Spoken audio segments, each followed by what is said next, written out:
మీ తాకట్టు బంగారాన్ని విడిపించిన 30 నిమిషాల్లో క్యాష్ ఇవ్వబడును. కొమ్మూరి గోల్డ్.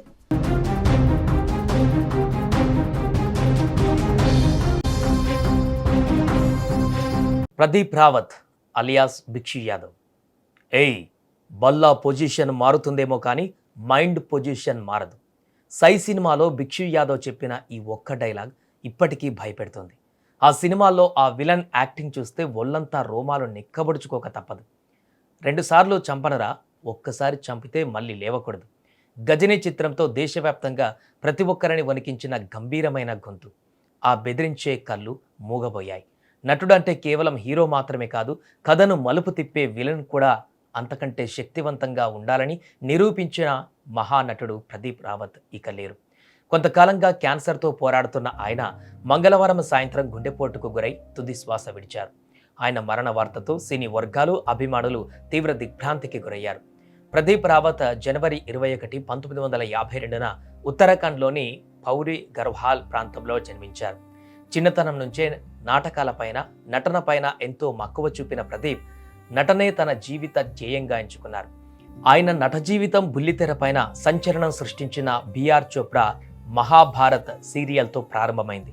అందులో ఆయన పోషించిన అశ్వత్థామ పాత్ర ఆయనకు మంచి పేరు తెచ్చిపెట్టింది. ఆ తర్వాత బాలీవుడ్లో అడుగుపెట్టిన ఆయన సర్ఫరోష్, అమీర్ ఖాన్ మైలురాయి చిత్రం లగాన్లో దేవా పాత్రలో అలరించారు. లగాన్లో ఆయన నటనకు విమర్శకుల ప్రశంసలు దక్కాయి. అయితే ఆయన ఉత్తరాఖండ్లో పుట్టి పెరిగిన వృత్తిరీత్యా ముంబైలో స్థిరపడ్డారు. ఆయనకు భార్య కళ్యాణి, కుమారుడు విక్రమాదిత్య ఉన్నారు. ప్రదీప్ రావత్ నట ప్రయాణం హిందీ సినిమాలతో మొదలైన తెలుగు సినిమాలతో ఆయనది ప్రత్యేకమైనటువంటి అనుబంధం. అగ్రదర్శకుడు రాజమౌళి తెరకెక్కించిన సై సినిమాతో పరిచయమై అందులో క్రూరమైన పాత్రలో కనిపించి ప్రేక్షకుల్ని భయపెట్టారు. ఆ సినిమా మొదలు వరుసగా తెలుగులో అవకాశాల్ని దక్కించుకున్నారు. 4 దశాబ్దాలకు పైగా కొనసాగిన ఆయన సినీ ప్రయాణంలో తమిళం, కన్నడం, మలయాళం, ఒరియా, ఆంగ్లం, మరాఠీ, భోజ్పూర్ తదితర భాషలలో నటించి విశేషమైనటువంటి గుర్తింపును తెచ్చుకున్నారు.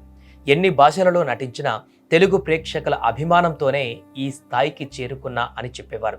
ఇక ముఖ్యంగా సై సినిమాతో తెలుగులోకి ఎంట్రీ ఇచ్చిన ప్రదీప్ రావత్ భిక్షు యాదవ్ పాత్రతో మరింత ఫేమస్ అయ్యారు. ఈ సినిమాకు ఉత్తమ ప్రతినాయకుడిగా ఫిలింఫేర్ అవార్డు అందుకున్నారు. అలాగే ప్రభాస్ నటించిన ఛత్రపతి సినిమాలో రాజ్ బిహారీగా అదిరిపోయే విలనిజంతో మెప్పించారు. ఇక తెలుగులో భద్ర, దేశముద్రు, స్టాలిన్, నేను శైలజ, ఓయ్ సినిమాలతో స్టార్ ఇమేజ్ సంపాదించుకున్నారు. తెలుగులో చివరగా గాయపడ్డ సింహంలో నటించారు.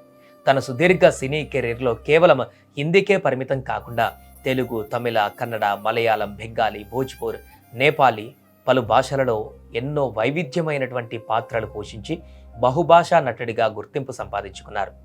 ఎక్కువగా ప్రతినాయక పాత్రలో నటించిన ప్రదీప్ రావత్ వ్యక్తిగతంగా మాత్రం ఎంతో సౌమ్యుడనే పేరుంది. ఆయన హఠాన్ మరణంతో సినీ వర్గాలు విషాదంలో మునిగిపోయాయి. 2 దశాబ్దాలకు పైగా తన గంభీరమైన స్వరంతో, అద్భుతమైన అభినయంతో ప్రేక్షకులను మెప్పించిన ప్రదీప్ రావత్ గారు ఇక లేరు అనే వార్త తీరని లోటు. కానీ ఆయన పోషించిన భిక్షు యాదవ్, గజిని, ప్రసంగి వంటి పాత్రలు భారతీయ సినిమా చరిత్రలో ఎప్పటికీ అమరంగానే నిలిచి ఉంటాయి.